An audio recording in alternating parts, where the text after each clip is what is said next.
Naam, habari za wakati huu, karibu tena. Ni update moja kwa moja kutoka Uganda, ambapo jeshi la polisi Uganda limetoa taarifa na kukanusha taarifa za kutekwa kwa Bobi Wine na kupelekwa kusikojulikana. Taarifa hiyo ambayo ilisambaa kupitia mitandao ya kijamii kuanzia jana jioni, ikiwa ni siku moja tu baada ya Waganda kupiga kura katika uchaguzi uliogubikwa na taharuki na baada ya kuzuiwa kwa huduma za intaneti nchi nzima. Hata hivyo, chama cha National Unity Platform, chama cha Bobi Wine, kilidai kuwa Bobi Wine aliondolewa kwa nguvu nyumbani kwake na watu ambao wanadaiwa kuwa ni wanajeshi na kusafirishwa kwa helikopta ya kijeshi kwenda eneo lisilojulikana. Polisi wamesema kwamba madai hayo ni ya kupotosha na ya uchochezi, yakilenga kuonesha kwamba vyombo vya usalama kama wakatili na wakiukaji wa haki za mgombea wa kisiasa. Kwa kina zaidi tuangazie taarifa hii. Jeshi la polisi Uganda wakijitokeza hadharani na kukanusha taarifa za kutekwa kwa Bobi Wine.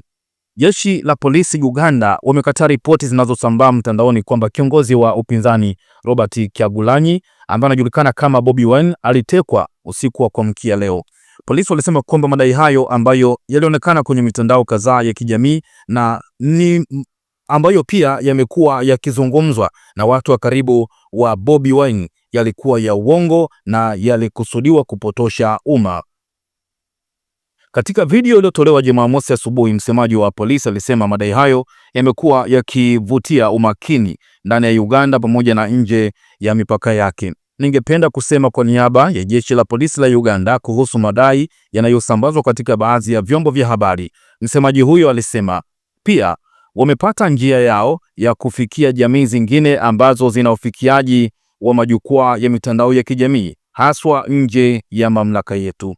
Msemaji huyo alipuuza mapendekezo kwamba kiongozi wa jukwaa la umma wa kitaifa alikuwa amekamatwa au kutekwa nyara, akisema kwamba madai hayo yalikuwa ni ya kughushi, hayana ukweli wowote.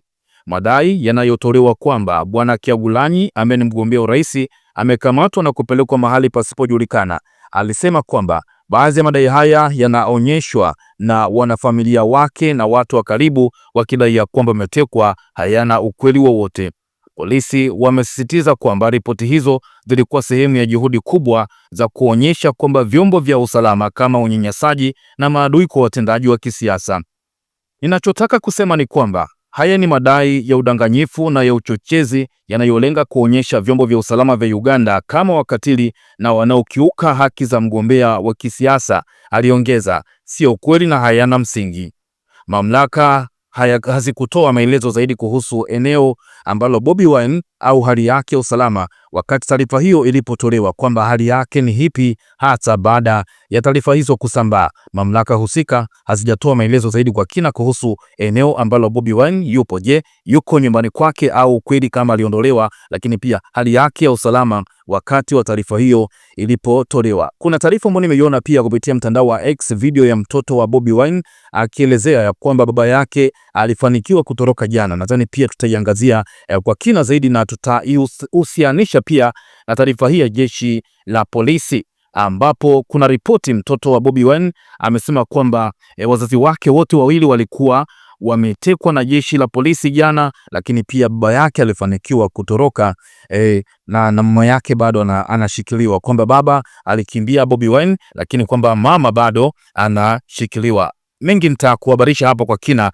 Nataka kufuatilia zaidi taarifa hiyo ya mtoto wa Bobi Wine, nitakuhabarisha hapa kitu gani ambacho amekizungumza, lakini jeshi la polisi wamekanusha Bobi Wine kutekwa na kupelekwa sehemu isiyojulikana.